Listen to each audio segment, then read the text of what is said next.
All right, here we are. We're live with Matthew Boyd, physiotherapist and running injury coach or running coach. And Matt, thank you so much for joining me today. I'm really excited.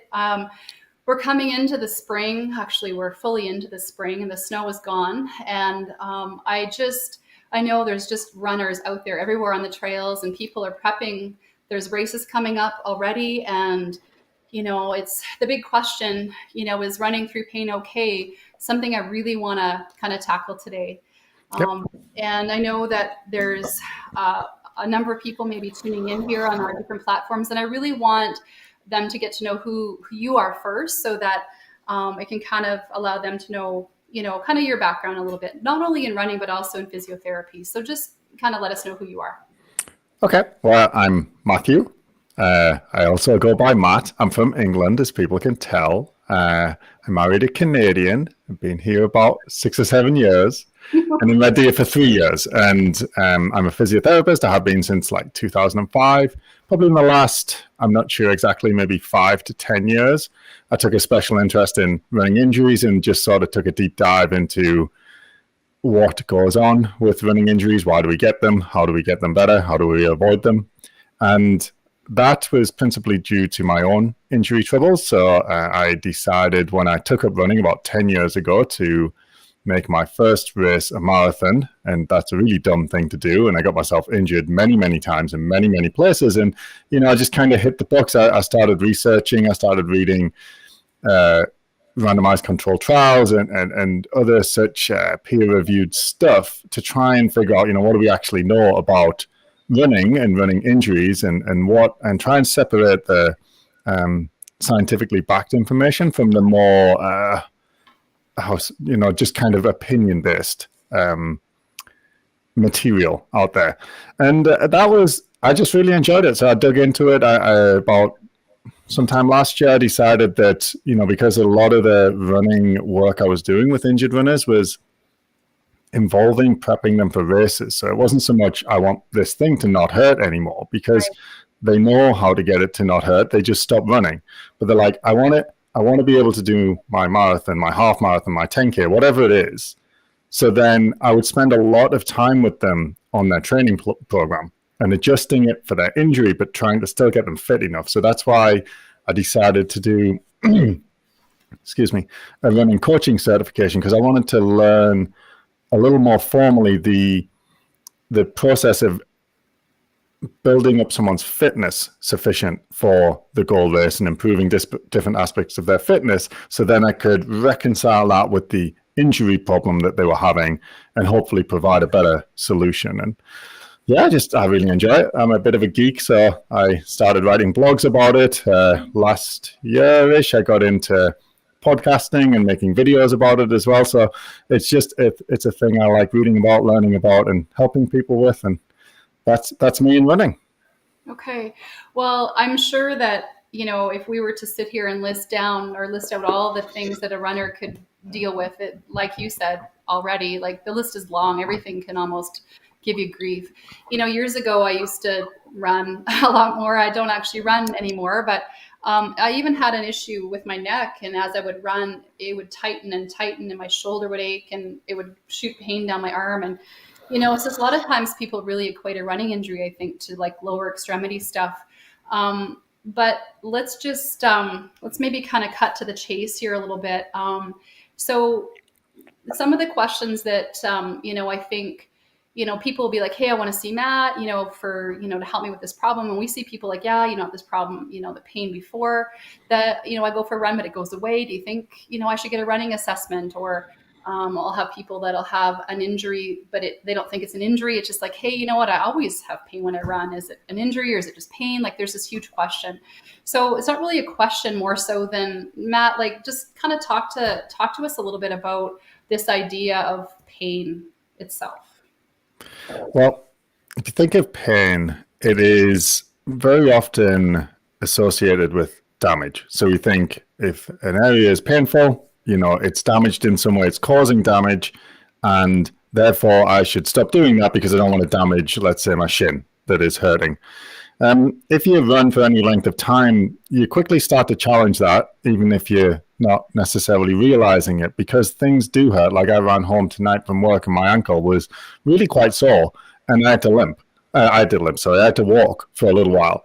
But I fully intend to run again in a couple of days, and I don't expect that ankle to be, damaged in any way, and I don't really expect to adjust my training significantly for that particular issue. So there are these, I call them niggles. It's basically just transient pains. So they're bits of your body that hurt, maybe when you're running, and then they kind of go away. So they're transient. They maybe last a week, maybe less. And then really, we don't want to sort of jump to the conclusion that that's in any way related to damage. What we're talking about there is a little bit like bending my finger back. If I pull it back like this, it kind of hurts, right? If I let it go, the pain goes away, and I haven't damaged myself at all. The pain comes before the damage. So it's a little bit of a warning light that you may be putting a bit more stress on an area that it's ready for. But that doesn't necessarily mean it's an injury as such, depending on how you would define that. But it really depends whether you're going to, the way I differentiate like a niggle or a transient pain like that and what I would call a running related injury is, do you have to change your training? Do you have to change what you do based on the pain? And that's kind of my dividing line. And that's not necessarily the only way to define it, but that is one of the ones that they've used in some research papers, but there are others. And I think that's quite a good one because that draws a functional line between things that hurt and things that change our behavior. But we are talking about a spectrum here. I call them niggles. I have a few rules for niggles. If it lasts less than a week and it goes away, then you're all right. It's just a niggle. Just keep going. If it's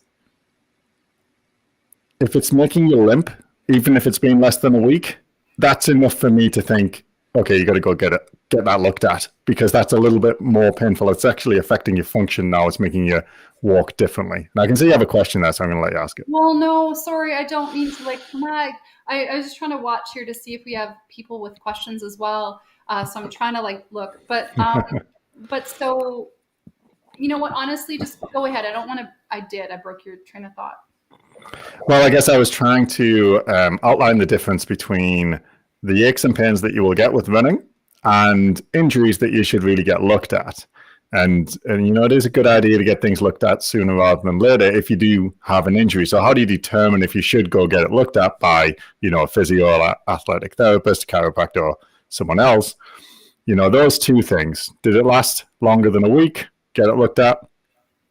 Did it make you limp? Get it looked at.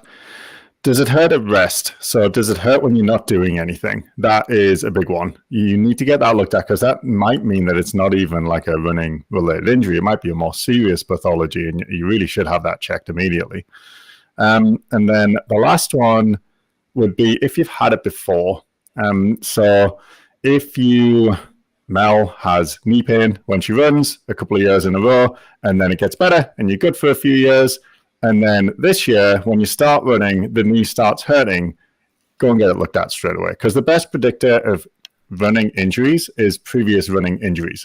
And the best predictor of any injury is previous injury to that area. So you can really sort of nip it in the bud. You can get proactive with it if you catch it early, because almost certainly that is not going to go away straight away. You want to go and get it looked at so you can get some sort of a plan and make sure that your recovery and return to full training is as short as it can be. And that's really the goal, because it's not realistic for us to think that we're going to prevent running injuries. I don't think that I can give someone some perfect list of exercises and training philosophies and movement patterns for technique, and then they won't get injured. I think they almost always will. Running injury research puts running injury rates somewhere between 30 and 80% per year, usually settling on about 50%, meaning that in any given year, half the runners in your running club are going to get injured, right? And you're likely to get injured at least every second year.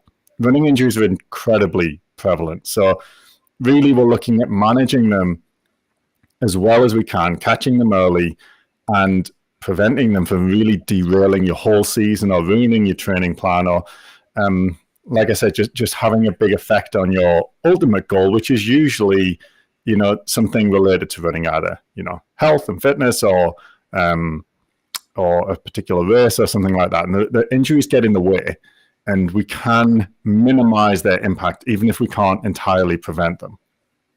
Okay, so if a person has swelling, is that like an absolute, hey, it's swollen, take a day off, it might be an injury, or is it still potentially just something that they've pushed a bit too far, like the finger analogy, and they just need to rest? I would get that one looked at. That's actually a good point. Even if it doesn't hurt too much, because it doesn't hurt to get it looked at. And swelling, usually it'll hurt. It's unlikely that it'll be swollen and not painful, although it does happen occasionally. But if you have an area that swells up, there may be a slight niggle there that went too far, but really the tissue is reacting there. So if I bent my finger back so much that when I let it go, it was swollen, probably what's happened there is I've caused so much strain on the tissues, I may have broken some of the cells, and then I've caused an inflammatory reaction. So then I've almost certainly overloaded that area. And it's going to be quicker to recover from that overload and that injury if I have some help and some guidance to make sure that I do the right amount at the right time and other such things. Okay. Matt, what body regions, like I know probably lower extremity, but more specific types of injuries are really the most common? Like, I'm sure that there's at least 3 or 4 that just are like, hey, these are the ones you probably get. Yeah, legs. Your neck, people get low back pain, people get arm pain, tingling in the hands I've even seen. Like, you do get like anything up of the waist, you can get running injuries. But if you look at the data, the overwhelming majority is in the leg. Depending on the age, gender, and other such things will depend what's more likely to get hurt. If you look at different studies, they'll rank different running injuries at different positions, but there's almost always a sort of top 5, and they'll be plantar fasciitis, which is pain on the sole of your foot in the heel. That usually hurts first thing in the morning when you get out of bed, or make you limp a little bit. Just behind it, Achilles tendinopathy is usually right up there, which is, most people know what their Achilles tendon is. It's that big one that goes into your heel bone. Shin splints, which is, we're attempting to rebrand that as a bone stress injury of the tibia, but, shin splints is kind of catchy, so we're going to have to stick with it for now. Front or back, like the front of the shin or in behind the deep calf? Which one's more common? The medial side, so the inside, which would be the side of the shin closest to the other leg. That's what we call the medial side. That's the most common place to get what we call shin splints or a bone stress reaction. But if you can get it anywhere in the shin bone, it's more quote unquote dangerous or problematic if it's more towards the front. But really, if you're listening to this show, you're not really going to be able to differentiate that, and you shouldn't try. You need a professional to help tease that out. And then moving up at the knee, it's patellofemoral pain, which is pain coming from the back of the kneecap. And sometimes makes it in the list is IT band pain, which is pain on the side of the knee. Your IT band is a big, strong connective tissue that helps support the side of the knee, and that can become painful sometimes too. But they're the big ones. There's definitely others. There's this top 10 that'll sort of switch places as well, but those 5 are usually the top 5, and they'll change positions depending on how the research is done and the sex and the age of the people that they look at. Okay.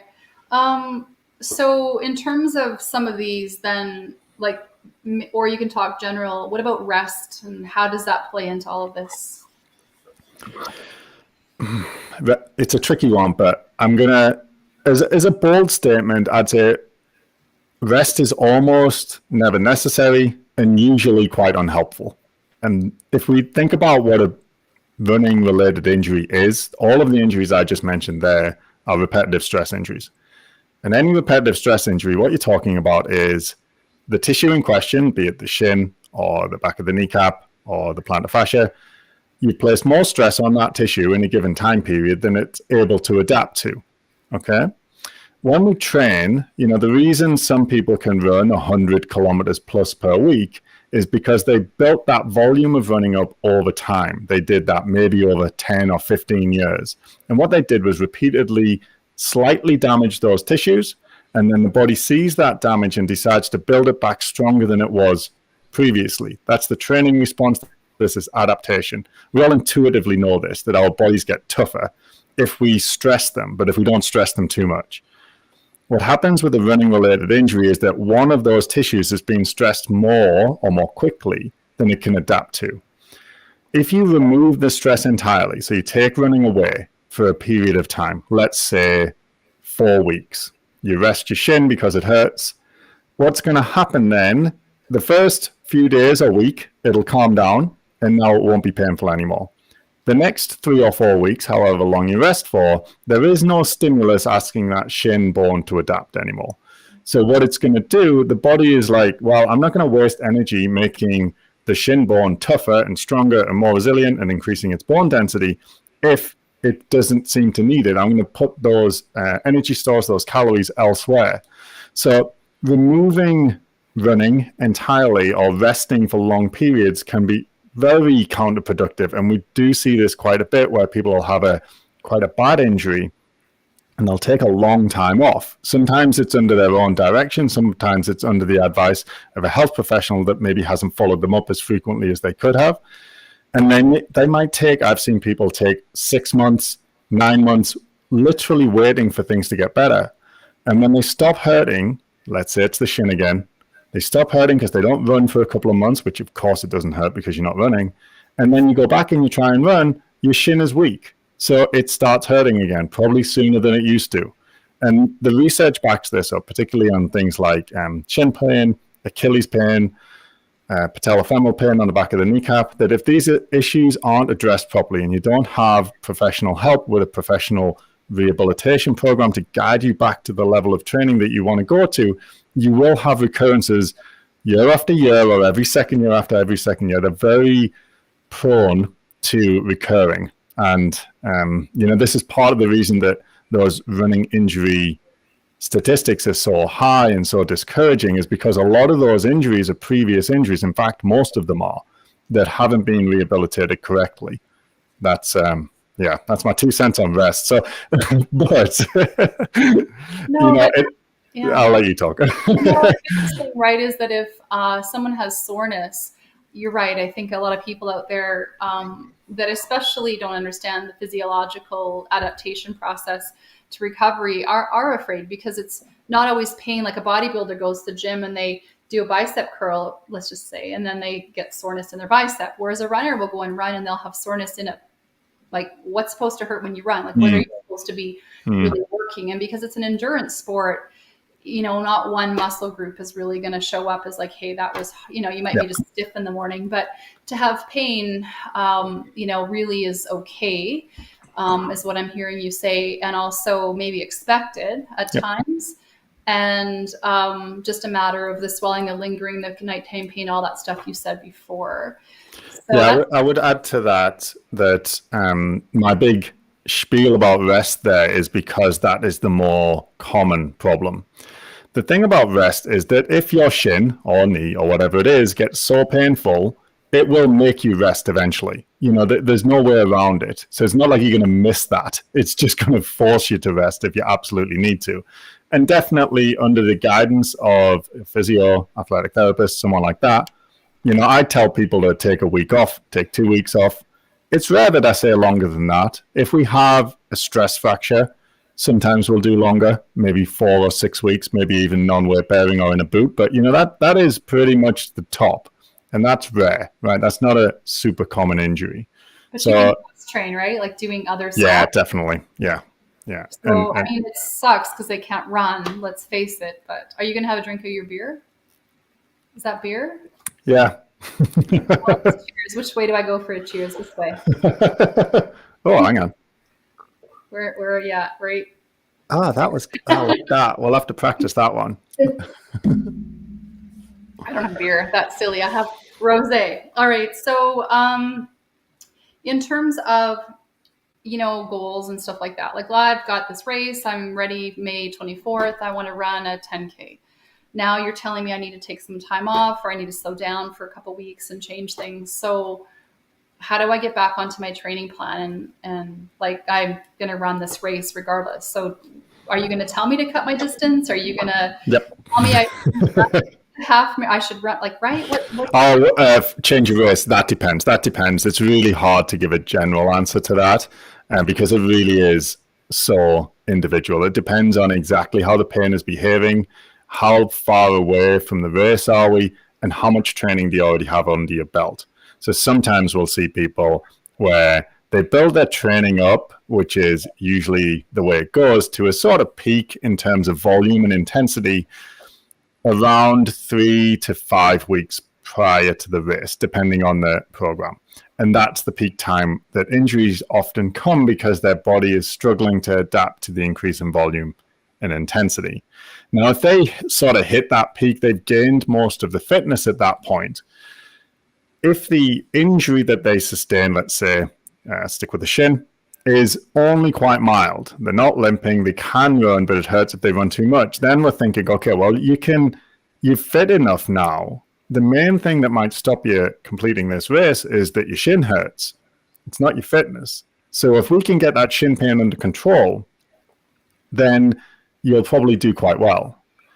On the flip side, if that shin pain was a stress fracture and it hurts when you walk and you can't run at all, as soon as you start to run, you start to limp, knowing what we know about that problem, it's going to be 2-3 months to recover, at best.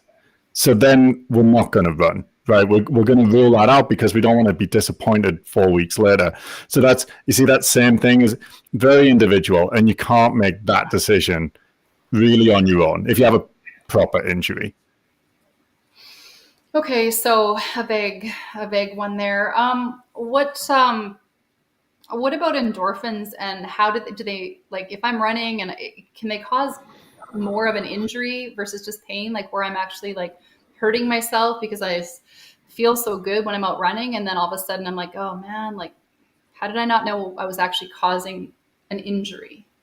Yeah, I mean, these things can happen under very unusual circumstances where the body will essentially use things like endorphins, enkephalins, and other pain mediators within the system internally because it's decided that it doesn't want to feel the pain for whatever reason. And you see this in extreme circumstances, like people getting shot in war zones and stuff and not knowing about it, right? So that's the extreme example. What would be absolute agonizing pain is literally zero pain. So there are mechanisms within the body to temporarily remove that perception of pain. And that can be unhelpful, but it's quite rare because the most likely time that more extreme level of pain reduction internally is going to happen is probably on a race. You may complete the race and find out that shin pain that you were troubling with has now developed into a stress fracture because it wasn't hurting and you just kept going. Right. But again, handful of times in my career, I've seen that. It's not super common. When you're in training, there isn't that stimulus or that motivation for your subconscious to change the perception of pain so that you can't feel it via whatever mechanism, including endorphins. So there isn't, when you're just out on a 20K training run on your own, running slowly, and you're bored out your mind, your brain isn't thinking, oh man, this is my race. It's just kind of bored and it's looking around for things that hurt. So if your shin starts to hurt, you're going to feel it. So it's not usually too much of a problem. There is a little bit of an issue when it comes to tendon problems. It happens a little bit with the plantar fascia, but mostly tendon problems, which would be, in runners, the Achilles tendon is the big one that they get problems with. Sometimes the patellar tendon, which is a tendon in the knee, although not as commonly, and then sometimes either the top or bottom of the hamstring tendon. Tendons warm up. They can be very confusing. So what you have to do with tendons is see how it tolerates X amount and then see how it feels the next day. And the next day tells you how well it tolerated. So let's say you've got a Achilles tendon problem and you run 5K and the next day you're limping. Now you can't tolerate 5K, even though you did it at the time and it felt fine. And that's the trouble with tendons, is they warm up, the pain goes away, and you don't really know that you did a bit too much until the next day. To a point. if you did 40K that day, that Achilles tendon will start hurting if you're causing it damage. It'll let you know. So we do have this sort of safety mechanism built in. It's not, that's what pain is for. Yeah. But specifically with tendons, they're the only one really that warms up. And any other problem, IT band, shin splints, patellofemoral pain, is just like the more you do, the more it'll hurt. So it'll let you know when it's time to stop. Okay. I have a low back injury. I have a disc herniation in my L4-5. And, I know there's a lot of people that, say, hey, let's not run. You have a disc injury, you shouldn't run. Over my life, I know for me personally, I've had the least amount of back pain when I've been able to keep running and strong kind of through my core and stuff. Is that really the norm, or am I a rare case? I'm hesitant to give specific thoughts on that. I think if you have something like that, persistent back problem, maybe a back problem with leg problems, maybe you've had imaging done and you know that there is a structural lesion like a disc herniation and stuff, Yeah. you need professional help and you need individualized specific guidance. The reason I say that is because... Not counseling, but professional help. Professional. yeah, like a physiotherapist, athletic therapist, chiropractor. As long as they're appropriately familiar with running and how important running is to you, which just means that they're a good therapist, then they'll help you get back to running if it is at all possible. I know that's the attitude I'd take. I think that's the attitude most of my colleagues at Collegiate would take, is if we can do this safely, working with our, if there was a surgeon involved, the family doctor, you yourself, and doing all your assessments, getting to know the person and how their symptoms respond and how important running is to them, then you can make the decision. It's always about weighing up risks versus benefits, because for you, running might be incredibly helpful for your back problem.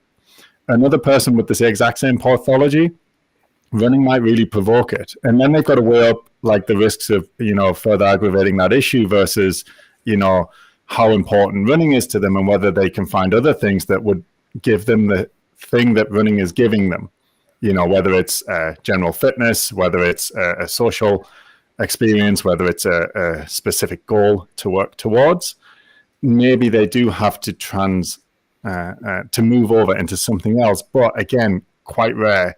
And for you in that situation, it's an extremely good sign that your pain feels better when you run. The body's not trying to trick us. It is letting us know when we're doing stuff it doesn't like, and it's letting us know when it's okay with stuff.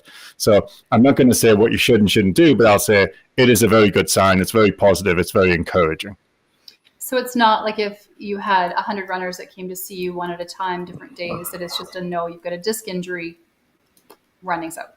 Absolutely not. And that kind of thing is very prevalent and extremely wrong. There is so much else that feeds into how a problem will manifest that it's less common in the back, although you don't see it. The most common one is arthritis in the knees, so you shouldn't run. I mean, honestly, that drives me bonkers. It's much less common than it used to be, because the evidence is so overwhelming that is poor advice. But you still hear it. You've had an X-ray, your knee hurts, you've got arthritis, you have to quit running because you're wearing out your knees. It's absolutely not true. It's not supported by evidence. It's absolutely blanket statement. It's not taking into account many of the individual factors that will play into that decision. So that kind of thing, as you can probably tell, gets me a little riled up. Well, I mean, and that's why I asked the question, because we hear it all the time, and it's hard because sometimes it's somebody that really is coming in with higher credentials, than myself as an athletic therapist, and so you don't want to go against something that a superior credentialed person has said, but in the same breath, there's a lot of people that have ran through a lot of things, and I think your answer was tremendous. Just it is very case by case, and we need to look and see what are there other cofactors and so forth. I appreciate that. Things that is there Matt, is there anything that you'd like to add in terms of kind of this topic of is it okay to run through pain? That's like hot on I, your list. I guess that's it to kind of draw a circle around it. Is the answer is yes a lot of the time. I mean, it's yes with an asterisk, definitely. Some of the things I use, you know, Oh, if it's lasted more I than feel a, like you're freezing up. oh Shoot. no, There you are. You're back. I'm back. Okay. So some of the things I look at, is it a niggle or an injury? That's your first port of call, right? Is this a temporary transient pain, like pulling your finger too far back, or is this a proper injury that's causing some disruption to your training and lasting, let's say, more than a week? And if it's an injury, then you need to get it looked at and you need someone to help you. And some of the things that I would look at as that person would be, okay, when you're running, the pain, Matthew? am I back? Yes, you're back. When you're running, try and grade the pain. I use traffic lights. So green is I can feel it, but I don't care, right? My shin, I can sort of perceive that it's not quite right. That's a green light. Okay, green means keep going, so you don't need to worry about that. At the other end, red is, this is bothering me quite a bit. It's hurting. It makes me want to stop. It's getting worse the more I go. Yeah. When I stop, it doesn't go away straight away. It hangs around a while. Okay, this is red light. Sometimes they call it like a 6 out of 10 out on a pain scale, if you like pain scales, right? So that is too much. So we want to avoid that red light kind of pain if you're getting pain when you're running. But orange is in between. So orange is, I can feel it, but it's not that bad. As I keep running, it's not getting any worse. When I stop, it goes away pretty much straight away. The next time I run, it's no worse than the previous time. It's maybe a 5 or 6 out of 10. That's kind of proceed with caution, right? That orange light means what the traffic light means. Slow down, take it easy. Maybe don't do any more just yet, but you don't necessarily have to stop. Okay. And then once you have that in place, so whether it's your shin or your knee or whatever, and your training and your running is in this green and orange kind of light zone, then that will have restricted your weekly training in some way. So instead of doing maybe 30K of running that would take you maybe 3 hours of training, you're now down to 10 because following that traffic light system, you've had to reduce down to keep it in the green and orange. So now you've got another 2 hours worth of running that you're not doing. So you still want your heart and lungs to be trained in the same way. So we're going to replace that 2 hours with cross training. So you take each of your running workouts and you replace them with something that doesn't hurt if you can find it, which you can't always, but you usually can. So it's either swimming, rowing, biking, elliptical, something like that. Yeah. And then you want to try and recreate that same intensity. So if it was a long run of 20K that would take you 2 hours, you're going to bike for 2 hours at that same intensity, at that same difficulty. Your heart rate should be similar, right?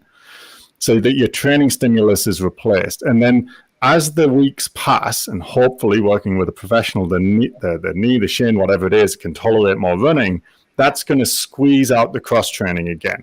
So the biking, the swimming, whatever it was that replaced it, is going to gradually be squashed out. And hopefully, in a timely fashion, you'll be back on your training plan or something close to it. Now, I asked before about getting back to your training plan. It's always a mistake to think, I've missed a couple of weeks of training, I'm going to try and catch up to that plan. What you need to do is think, I want to be fit enough to do my goal race, to run the amount I want to run, whatever your goal is. Yeah. And that is what you're trying to build a bridge from where you are now to where you want to be, not the training plan. The training plan already failed. It already overloaded your system. So it's not the appropriate training plan for you at this time. So, okay, good point. All right. So in terms of do you want to talk? Are you okay to talk with us right now? I don't know. I want to keep you too long, but no, I'm good.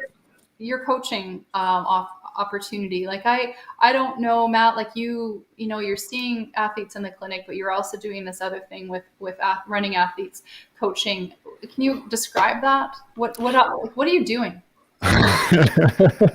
Well, when I did the coaching certification, I had a couple of athletes in mind that I was using a lot of the more coaching, which is training, planning, prescription, that kind of stuff, yeah. type work with them. And a couple of those have decided to kind of work with me as their coach to get them ready for their event for this year. So I've got one going for a 50 miler, one's going for a marathon, one's going for a half marathon, and the other one, unfortunately, we're just trying to get running again because we're struggling with injuries. And what we're doing is basically, as well as the sort of rehab of the injury, we're also specifically planning their training. So they have workouts from me that I've designed, and I share with them via a specific app. And then they go away and they do those workouts, and we try and calibrate their training to not only be tolerated by the injury, but also get them fit enough for whatever goal that we've agreed is a sensible goal, given all of the things that we're talking about. And yeah, so that was that. And during the course of studying for the running coaching certification, I sort of got a little carried away and decided to do like an online course of some of the things that I wanted to share with runners about basically the fundamentals. So I called it the Running Fundamentals course, and it's like all the basics that I think runners who, recreational runners, you don't have to be elite or anything, but, you take it more seriously than just going for a run every couple of days. You actually, you want to train with a little bit of strategy, with a little bit of an evidence-based backing. So what do you need to know? And I sort of jotted down the things that I thought most recreational runners should know for that kind of foundational knowledge, and they don't usually. So I started with like training zones, right? So a lot of runners will run all of their running at the same pace. So this is an extremely common problem, and it's not the best way to train. It's very good at overloading things because you're doing the same thing over and over again, and we know that repetitive stress injuries are the main issue, so that's a problem. It's also the same physiological stimulus every time you run. So when you look at like your watch or your app, a lot of the time you'll see zones, training zones. Sometimes they're based on heart rate, sometimes on pace if you're biking, sometimes on power. But runners don't really understand them, and they're not like calibrated for them. So what I did with a couple of modules was explain them and give people some tests that they can do at home to calibrate their own training zone. So that was kind of one thing. And then I did another module that talks about running injuries and whether you can run through pain, that kind of stuff. Another one that talked about the basic principle of adaptation, which we went through at the start briefly. Yeah. Another one about running technique, because that's a very confusing topic for runners. There is a ton of information on the internet about technique, and it's almost distorted in the mind of runners how important running technique is, where people think that running technique is the cause of all injuries and the reason for all performance improvements, and it's really not. So I wanted to try and give the understanding of the current evidence on running technique and what it can do and what it can't do, and what parts of it are important and what parts aren't, as we course in itself, right? It is, but I tried to sum it down to like a 15-minute video. It went okay. And then I've got a couple others in mind. So what I think I'll do at some point is sort of add them in, and then it's shared with people by email, so that they'll, if I add in a new module or I update the running technique one, that it'll just get shared with them by email automatically. So that was my thinking, to try and give people a good foundational knowledge and then just kind of give it away for free. So that I spent like 6 months doing that. So how do you get that? Sorry? There's you can go to my website. I can give you the link to put in the description. Yeah, and it's just on my website or on the form. If I give you the link, you just type in your name and your email, and you get one per week. Then you unsubscribe if you don't like it, but you won't dislike it because it's brilliant. Right? Okay, so and then you're also doing a coaching fundamentals course? No, the coaching is kind of a one-on-one like physiotherapy appointments thing. So I'm not doing anything in the coaching side of things aside from the course that I just described. Okay. I'm doing coaching appointments it's for injured people, so they're kind of like physio.